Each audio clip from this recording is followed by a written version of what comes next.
Welcome once again to Living Hope, our living, breathing weekly show where we take a look at the real stories of real people really dealing with this deadly disease, pancreatic cancer, sharing their stories of how they deal with it on a daily basis. With two women who've talked about this once or twice before, I think. I'm gonna take a guess. What do you say, Roberta Luna? It a few times, actually. We're very excited and honored today to have Kitty Swink as our guest today. Thank you, Kitty, for coming. Kitty is a television guest star, often appearing, and I like this part, as a smart-ass judge. I like the smart-ass part. I think I can really relate to that. A wise doctor or shark of a lawyer. Sci-fi fans know her from Star Trek, Deep Space Nine, and Babylonian 5. Kitty is an 18-year pancreatic cancer survivor, proud ambassador of the Pancreatic Cancer Action Network, and also something that maybe a lot of you don't know is Kitty is also a breast cancer survivor. So thank you, Kitty, for joining us today. We're really thrilled to have you on today. Thank you. I'm so thrilled, and I'm always happy to be with you, Roberta. It makes me joyful to see you every time. Thank you. I wish everybody felt that way, but... Thank you. I greatly appreciate it. Can I jump back in 1 second there, Roberta? I want to correct you because you're not obviously a science fiction fan. You said Babylonian 5. It's Babylon 5. Sorry, and you know what? I hate to admit it, but I've never watched the Star Trek, and I promise I will. Oh, my goodness. Because my sons are actually big fans, especially I am a huge fan here. It's a big honor to have anybody associated with a great franchise in here today. I just had to correct that because people are going to write in and say it's Babylon 5 here. Well, there you go. That gives me away, right? I can't try to hide anything. But I will catch up. I will start watching, I promise. It's just something that, I just never got into. But like I said, my sons have been doing it. Now to get back onto why we're here today. Okay. Thank you, Paul. He really is really good about throwing me under the bus about different things. I had to do it, Roberta. Once in a while we have to show your other side here. I really appreciate it. Thank you. So can you just share with us how your journey began with pancreatic cancer? It was a particularly difficult time in my life. We had all been dealing with my father's Alzheimer's, and he wouldn't quit driving, and he couldn't really take care of himself, and there's a lot going on. And our friend Cecily Adams, who people who are Star Trek fans would know because she played Moogie on Deep Space Nine, and she was dying of lung cancer and had a 2-year-old and had never really been a smoker, but so it was a lot of stress, and I was soon to become my father's guardian, and I just kept losing weight, and I felt out of shape. And anybody who's ever met me, Roberta, will let you know that I'm pretty wiry, and it's weird when I lose weight because I'm not very big to begin with. I'm tall, but I'm not big. So I kept losing weight, and I didn't feel right, but I just thought it was all the stress I was under.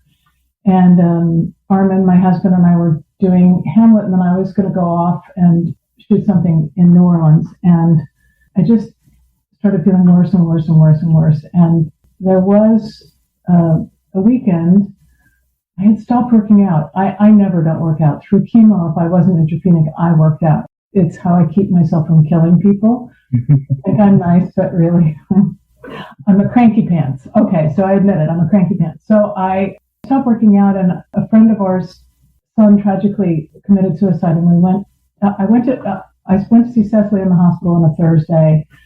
Her nanny from her childhood said, "Don't worry about her, you should worry about yourself." And I came home and said something to Armin about it, and he said, "Maybe you should, you've lost a lot of weight." So I called my doctor, and they said, "We'll get you in next week." This is a long story, I'm so sorry. On Friday, they called and said, "We can get you in right now." They never do that. So I said, "Okay, I'm coming in." And my physician, who had also said, "You're not a complainer, maybe you should check," when I had breast cancer, said this again, and she said, "Well, let's just take a blood test. You probably just have acid reflux because of all this stuff, but maybe it's something else." So we took a blood test. Over the weekend, Armin and I went to see a bunch of friends in a play, and I went to the bathroom. We went to a bar afterwards, and I went to the bathroom, and my urine had turned brown, which is crazy, and I called my doctor and left a message. And on Monday, we went to the funeral for this friend of ours' son who had tragically committed suicide. And while I was there, my doctor left a message on our home phone saying, "You need to go to the hospital right now. Your liver and your kidneys are shutting down." And I got home and I heard that message, and I was like, what? So I called the doctor, and it was after we had been at the wake. It was after the office had closed. And the doctor on call said, I don't really see anything in the notes. I think you're okay until tomorrow. And then about an hour later, I laid down because I really didn't feel good. And about an hour later, my doctor, Alice Cruz, called and said, go to Cedars right now. They're expecting you in the emergency room. Go. And while we were sitting waiting in the emergency room, I turned yellow. At about 11 o'clock that night, they took me in, and about 5 o'clock in the morning, Moses Fallis, who had been my surgeon when I had breast cancer, came in and said, we're going to do some tests. We're not friends anymore. I'm your doctor. You're my patient. We'll be friends again. 17 days later, I came out of Cedars-Sinai having had a Whipple, and 2.5 weeks after that, I started chemo, which was sort of a land speed record in those days, I think. And I feel like I'm the luckiest girl in the world. They came out at one point and said, we think we're going to have to close her up. We don't think we can get to it. And the tumor bubbled up, and they were able to take it. And here I am. I am so, so lucky. So lucky. Yes, and I'm so thrilled that your doctor called and told you not to wait. I mean, that's something that, when you have this kind of diagnosis, even thinking about we can't wait. We don't have that kind of time like you might have with other cancers. Maybe you have that, but unfortunately with pancreatic, you don't. So I'm very glad that your doctor called you and took it upon herself to tell you to go in. And I'm sorry you had to deal with so much all at one time. I mean, visiting your friend in the hospital and a funeral and your dad and then your diagnosis. It's like that true thing they say, when it rains, it pours. I'm sure you must have really felt that, right? Yeah, well, there's a quote from Hamlet, when they come not in single spies, but in battalions. And I think that's what it felt like. I felt like the whole army was marching down on me. When I was in surgery, Cecily, who had visited in the hospital, died. And Armin wouldn't let anybody tell me that until I was sort of through the other side. And the day I came home from the hospital, Armin went and spoke at her funeral. It was a very difficult time. There are often difficult times in our lives, but there's also great times in our lives. And that's sort of how I try and get through life, is concentrating on the great times. As cranky as I am right in this moment, I'm looking at great times. I have to say, because I've had people tell me it's something the same way. I'm kind of like that, apparently, I guess, at times. So maybe that's the crankiness. Maybe that's why we're the survivors, I've had people, the good Lord don't know what to do with you and the devil don't want you. So we can keep it that way for a very long time. And maybe it is the crankiness. So stay cranky. If that's it, stay cranky. When you were diagnosed with breast cancer and then being diagnosed with pancreatic cancer, did you ever think about death? Or maybe that's why, Armin didn't want to tell you about her. He was afraid that maybe you would lose hope, or... When I had such an easy case of, they caught my breast cancer so early. It was DCIS. I had surgery, one and done. But pancreatic cancer, I had some really dark nights of the soul. That is why he didn't want me to be told. Also, the first thing I said when I came to in intensive care is, how's Cecily? He didn't want to scare me. He didn't want to scare me. He wanted me to have my game face on. And pretty much I did. I mean, I don't know about you, Roberta, but I had some terrible nights, sobbing bad nights. But then I would I realized, I went to get a second opinion from a very famous, who shall remain nameless, pancreatic cancer doctor. And he said, well, who did your Whipple? And I told him, and who did this? And I told him, and he said, well, you didn't get good care. You're going to die. And I got up and I said, honey, we're leaving. I'm not interested in working with somebody who's not on my team. And at that moment I went, I have things to do. I'm not ready to leave this planet now, and I'm just going to survive. And that's, I don't know for how long, but I'm going to survive, and I'm going to be alive when I'm alive. And so that's what I did. Well, I think when we go off air, we're going to have to compare notes, because that sounds like the doctor I had, who actually told me I was not going to survive and he did not take my case. But I don't want to call anybody out. Yeah, and it wasn't the first time, even when I got the diagnosis from my doctor, because he knew my family history. He knew I'd lost 3 family members at that time and told me, no one survives this disease, but we'll start treatment right away. And we started chemo the following week, which was very quick as well. Sometimes I think, the doctor, when he told me to go home and put my affairs in order, it made me mad, but at the same time, it made me mad in a way that, yes, I agree. I needed to get my affairs in order, but it also made me decide I'm going to fight because I'm going to prove you wrong. I'm going to prove, I don't like to be told for one what to do. So it was the best thing he ever said to me was to go home and put my house in order, even though it made me upset. But with your diagnosis with breast cancer before the pancreatic, did that impact your outlook and your mood and decision making in fighting pancreatic cancer? Did it have anything to do with it at all? Sort of, especially because even though genetic testing wasn't that done in those days, my father's mother had had breast cancer and had survived. She had had a double mastectomy, but survived. And then she was a diabetic. So I began to think this is a family issue. Like you, it's a family issue. Nobody that I know of had had pancreatic cancer besides me, but since we know there's a link between diabetes and pancreatic cancer and breast cancer runs in our family, I thought, well, this is a problem. So maybe, yeah, it did maybe affect my decision making, but mostly really what I think it did, in every tragedy, there's a gift, in my opinion. Well, maybe not in Ukraine, but in most tragedies, there's a gift. And my gift was I wasn't going to be dead to anything anymore. I mean, emotionally dead. I was going to live. And I was going to be aggressive about getting treatment, but I was also going to seize the day. I was going to do something fun every day of my life. I was going to do something that educated me every day of my life, and I was going to try and do something that helped people every day of my life. And I don't always succeed at that, but I have, for the 18 and a half years since then, I have worked really hard at those three things. Well, I don't know if you've done what you've done, but I do know you have inspired somebody every day of your life. So since you were diagnosed, so that is something you have accomplished. And, it's funny, I think, because we think we have all the time in the world, and a lot of people make a bucket list or whatever you want to call it, and you're going to wait and do all these things because you have all the time. And it's kind of sad. I think when we get a diagnosis like this, we realize maybe we don't have all that time. I know I started doing things I said I was going to do, and I waited until getting the diagnosis. One, skydiving is something now that I love to do, and it's a yearly event. And we're going to get you out there, hopefully next year, even just to watch them if you don't want to jump, but you can come watch us and have a great time. I'll come watch you, because there was a girl on my floor my freshman year in college who took skydiving for her PE class fall term and broke her legs at the ankles. So I have never wanted, and I like zip lining. Yeah, man, I love it, but that scares me. But I'll watch you happily. Well, we'd love to have you. Like I said, we do it every year, and it's just, we add a new survivor every year, so maybe we'll be able to talk you into it, but if not, we'd love to have you there. You said you had the Whipple, all this happened like within it sounds like a very short time, a couple of weeks or so. You had the Whipple followed by chemo. Can you explain to people who aren't aware of what the Whipple is and what you went through?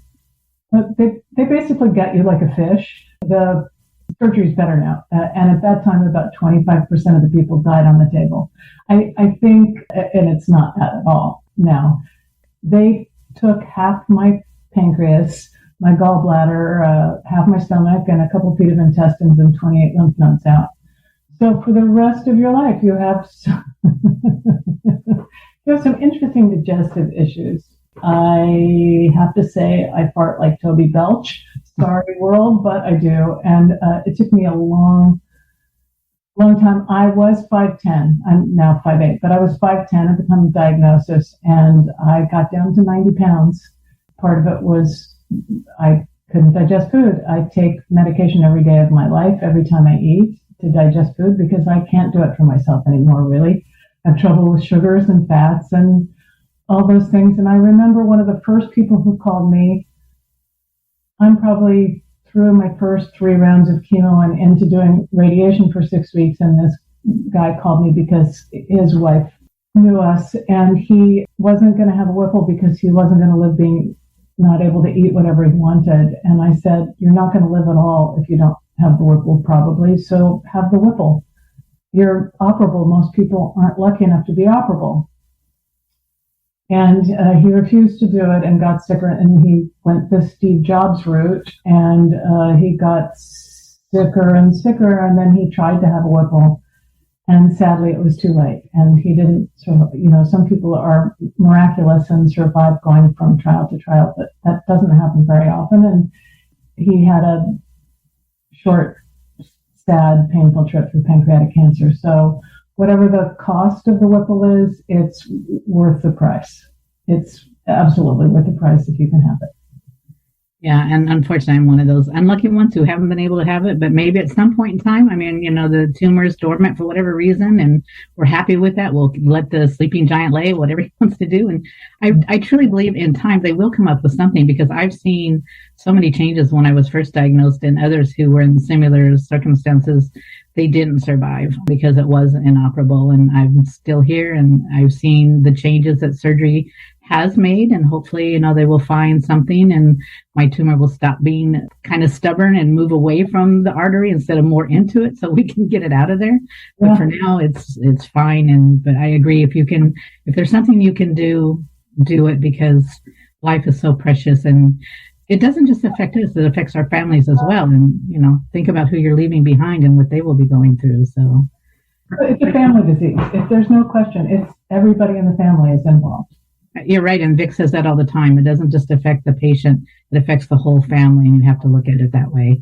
And I've heard people say that the Whipple is kind of like replumbing your insides. So I don't know if you can, attest to that as well. But you did say that you are taking, I assume, pancreatic enzymes. Is that what you're taking? Yeah, I'm taking them. Yeah.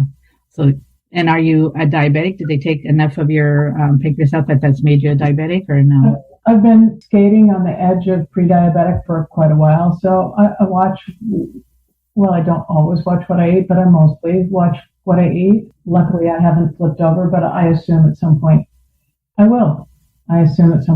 So, as much as I would happily eat 2 pounds of cherries at a sitting, I don't do that much anymore, Yeah. And the Whipple is like replumbing you. I remember more than once getting up really fast when I could first really get up fast again and feeling things moving around inside. It's really weird. It's weird. That's what I've heard. Like I said, I haven't been able to do that, but I've heard that from many people. And I can't attest to the farting issue, but I can attest to the burping. I am a big burper, and apparently they've tied it in somehow with the tumor. I'm not sure how that works, but I'll use any excuse I guess I can when it happens. So well, we can be a whole rhythm section together. There you go. We can start our own band, right? So you did mention that I guess you have had to make some lifelong changes since the Whipple with diet. Is there anything like exercise? Have you been able to go back to what you normally did, or has that changed as well?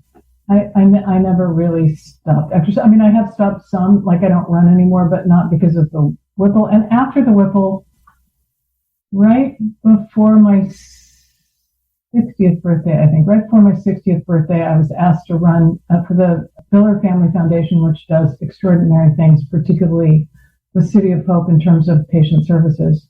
Asked me to join their half marathon, the LA rock and roll half marathon. So that's 7 years ago. And I hadn't run. I'd been hiking, but I hadn't run. And I thought, well, I can do that. So I trained up and ran the half marathon with them. I had been a long distance runner for a long time, but I still lift weights. I still hike. In fact, one of the things that I'm seizing the day with is 6 of us are going to walk the entire Cumbrian Way this fall, which is quite a hike in the Lake District of England. We'll walk about 10 miles a day for 8 days, a little over 10 miles a day for 8 days, with a backpack on our back while somebody moves our luggage, and that just seems like heaven to me. So yes, I can do pretty much, except for, like bad knees, and I did too many stupid athletic things when I was young. I can pretty much do any exercise I want. Oh, good. That's good. When it's important for people to understand that, this may change our lives, but we can still have good, productive lives, and, it doesn't have to end there. So I'm glad you're able to end. I never want to put anything off on age, but you know what? I guess I will use any excuses I can too. So it's good that you are able, and I'm happy to hear that. You're in, obviously, the entertainment industry, and how did they deal with your diagnosis? Or did you, I assume you had to do somewhat public, let people know? It was sort of weirdly public because Melissa Gilbert was president of Screen Actors Guild, and I had at one time been a vice president of the union. And Melissa somehow let it out to the membership. And I have to say, my room really looked like a florist shop. And the nurse at the station got a lot of flowers and treats and cookies and stuff. I mean, I was really supported. The problem was I had thought I was going to go shoot a pilot in New Orleans, and that didn't happen. And I hadn't really been looking for television work leading up to getting sick because I knew I had this job coming up, and I was playing Gertrude in Hamlet, and my husband Armin was playing Claudius. So I was concentrating on that because I knew I had a job coming up. It was really fun to do Hamlet with Armin, so that was great. When I first finished treatment, and I looked really terrible. I mean, I looked really terrible. I'd lost about a third of my hair, and I was emaciated. Several people just really showed up and gave me jobs. So because it helped me keep my insurance. I mean, I was covered by Armin's insurance, but when you're talking about these kind of bills, having double coverage was really helpful. And so CSI just gave me a job, and Judging Amy gave me a job, and NYPD Blue gave me a job. It was, I mean, they knew me, so it was easier because I've, been in the industry a long time, but they were really helpful. And I have to say, my Star Trek family was amazing. They were amazing, and they are a family. And Jonathan Frakes, who people know as number one as Riker on Next Generation, is and Picard, and is one of the main directors in the Star Trek franchise, lost his brother to pancreatic cancer a few years before I was diagnosed. So, and he's a big supporter of PanCAN. Mm-hmm. Thank you very much, Jonathan. And and so I can't say enough how having a support system helps you. I know that Vic is like Armin; he's just the best. And a lovely guy, and so is Armin, but having other friends around you really makes a big difference. Find community. Yeah, it's great because you need that support, like you say, and having your spouse there behind you along with everybody else, it makes a big difference. So you're right. I'm very thankful for Vic, and I always wonder sometimes why he's still with me, because he's the saint of the group. He truly is the better half of our working relationship here. So he's been awesome, and I'm glad you had that same support. I believe your oncologist gave your husband the best advice that I think I have heard, and I wish other doctors would do this. I know mine didn't, but I wish others would do this. And I'm sorry, I can't remember if it was a female or no, but your doctor said, don't go online and look up the survival rate for pancreatic cancer. Your wife is not a statistic. She is a person. This is something we say constantly and are trying to drill into people's head. We're not statistics. We're people. We're real living, breathing people, and we need to do more than what's being done for pancreatic cancer. What advice would you give to somebody who just came up to you and said, I've just been diagnosed with pancreatic cancer and I don't know what to do, what I should do? What would you tell them? I'd tell them to call PanCAN right away. Because, that's the first thing I tell people. I tell them a lot of things, but the first thing I say is call PanCAN because they have patient services. They can talk to you about treatment. They can help you in so many ways. They can help your family in so many ways. So I think PanCAN is a real resource that's like one-stop shopping for everything you need. That's one of the reasons why I support them. So financially, with my time, with my love, with my social media platform, with annoying my friends into doing all those things too. And the other thing is, I'd say, don't lose hope. Don't lose hope. Be here while you're here. We had a dear friend, Renee Bergenois, who died right before the pandemic of lung cancer, and he was a living, and he, in the end, it had moved into his brain, and he made the choice to take his own life, which he has every right to do in the state of California, but had a peaceful, but every day he was alive, he made art, he spent time with the people that he loved, he found things to do, and he spent a lot of time, much longer than anybody had anticipated, living with treatment and doing really well. And he was an example for all of us about how to embrace life. Because we don't know if we're going to get hit by a car or get a bad case of COVID or be one of those kids in Uvalde, Texas. We just don't know what the world is going to bring to us. So while we're here, be here. And in the meantime, get the people who can help you to surround you and start working on it. That's what I would say. But PanCAN, that's the first call. That is the very first call I would tell anybody to make. And I have to agree with you. That's always the first thing I do too, is to get in touch with PanCAN, and they've been a great organization. And I want to thank you for being here today and sharing your story. I'd love to have you come back because there's so much more I want to talk about with you. Maybe next time we can even do it in person, and but either way, just whatever, just would love to have you come back. So thank you for taking that time, and I really enjoyed seeing you and talking to you, and you look great. So keep up whatever you're doing, and thank you for being the ambassador for Pancreatic Cancer Action Network. It's awesome. Pancreatic cancer has taken a lot from me, but it's also given me some wonderful people in my life, and I consider you as one of them. You're a great inspiration, and I look to you. And at the end of every episode, we dedicate our show to somebody, and it's an African proverb that I ran across that says, "As long as you speak my name, I shall live forever." And this episode, I'd really love to dedicate to an amazing woman who introduced us, Charlotte Rae. She was Mrs. Garrett on Facts of Life, and she was a great inspiration, a great support. And when I lost my mom, she stepped to the plate and said, I know I can never take her place, but I'm here if you need me. And she was a character, to say the least. And I feel very honored to have met her, and I'm very thankful for her to have introduced us. So thank you so much for being here. And Charlotte, we still thank you. We speak your name constantly, and we love you. And thank you, Kitty. I love you dearly, and you are a great inspiration and a great theory of hope. So thank you. And I thank you for asking me to be here. And here's to Charlotte. Yes, thank you.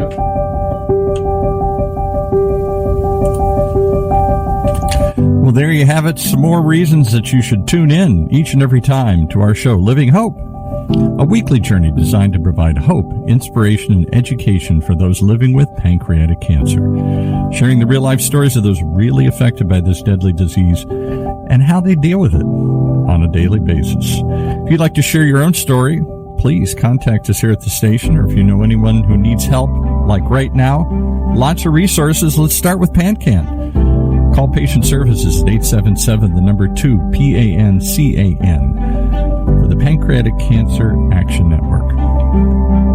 For the OC Talk Radio Network, I'm Paul Roberts, thanking you for joining us, hoping you'll share these stories with others and come back as we ride along on this journey we call Living Hope.